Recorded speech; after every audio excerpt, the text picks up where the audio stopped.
গতকাল মুস্তাফিজুর রহমানের বোলিং ভূমিকা রাখতে পারেনি। মুম্বাইয়ের ব্যাটসম্যানদের কাছে বেধড়ক মার খেয়েছেন তিনি। তবে তিনি বল হাতে গুরুত্বপূর্ণ ভূমিকা পালন করতে না পারলেও তার প্রথম 2 ওভার শেষে দুর্দান্ত এক ফিল্ডিং করে সূর্যকুমারের মতো বড় একটি উইকেট নিতে চেন্নাইকে সাহায্য করেছেন তিনি। 360 ডিগ্রি খ্যাত এই ব্যাটসম্যান আউট হন 0 রানে।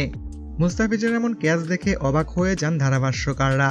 তাদের উচ্ছ্বাস দেখে বোঝা যাচ্ছিল যে বাংলাদেশের কোনো ক্রিকেটারের কাছ থেকে এমন ক্যাচ আশা করেননি তারা। ইয়ান বিশপ বলছিলেন, আমার বিশ্বাস হচ্ছে না মুস্তাফিজ বাউন্ডারিতে ফিল্ডিং করার সময় এমন দক্ষতা দেখাবে। এই ক্যাচটি দুর্দান্ত ছিল।